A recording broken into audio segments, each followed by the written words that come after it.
বাংলাদেশ জামায়াত ইসলামের একটা স্লোগানই আছে, আল্লাহর আইন চাই, সৎ লোকের শাসন চাই। সুন্দর স্লোগান, এক বাক্যের মধ্যে সব বার্তা চলে এসেছে। এক নম্বরে আল্লাহর আইন চাই, বান্দা হিসাবে আল্লাহর আইন চাইতে তো আমি বাধ্য, কারণ চাকরিও যদি কেউ করে, গোলামি বাদ দেন, চাকরিও যদি কেউ করে, তাহলে যেই অফিসে চাকরি করবে সেই অফিসের অফিসার যারা হবে তাদের নীতি তাদের আদর্শ মানতে সে বাধ্য থাকবে। যদি মানতে না চায় চাকরি ছেড়ে চলে যাবে। তাহলে পরিচয় যখন দিলাম আমরা আল্লাহর গোলাম, আমরা আল্লাহর বান্দা, তখন তো আমরা আল্লাহর আইন চাইতেই বাধ্য, আল্লাহর আইন মানতেই বাধ্য।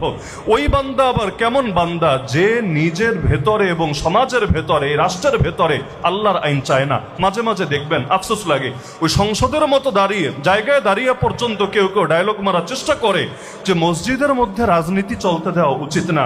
অথচ আল্লাহ রসুল সাল্লাল্লাহু আলাইহি ওয়াসাল্লামের রাজনীতি চলেছিল কোথায়? মসজিদে না বাজারে? মসজিদকে কেন্দ্র করেই তো আল্লাহ নবী সাল্লাল্লাহু আলাইহি ওয়াসাল্লামের রাজনীতি পরিচালিত হয়েছিল।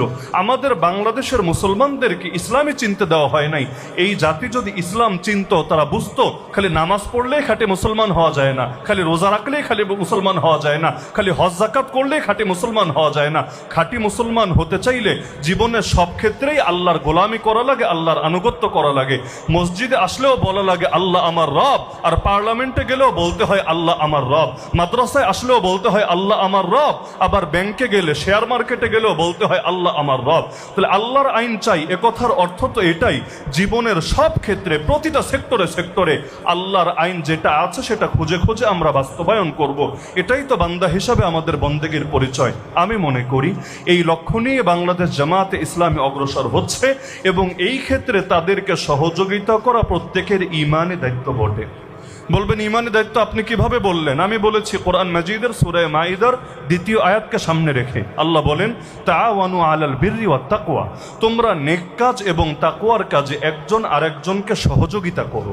কারণ সহযোগিতা ছাড়া, যেমন ধরেন একটা প্রাইভেট কারও যদি ধরেন, এক চাকার উপর গাড়িটা কখনো চলবে না, 2 চাকার উপরেও চলবে না, 3 চাকার উপরেও চলবে না, 4টা চাকার 4টা চাকাই লাগবে, এবং প্রতিটা চাকা ভালো থাকা লাগবে। যদি এমন হয় 3টা চাকা একদম ব্র্যান্ড নিউ, কিন্তু আরেকটা ফুটা হয়ে আছে, লিক হয়ে আছে, সেই গাড়ি কিন্তু সামনে এগোবে না।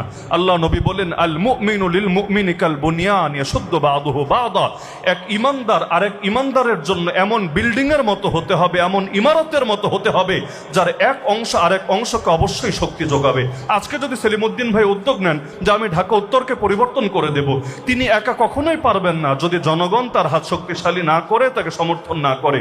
এখনো যদি বিগত ফ্যাসিবাদী সরকার থাকতো, এ ধরনের একটা আয়োজন করা তো সম্ভব ছিলই না। একান্ত করলে এর অর্ধেক মানুষকে হয়তো আজকে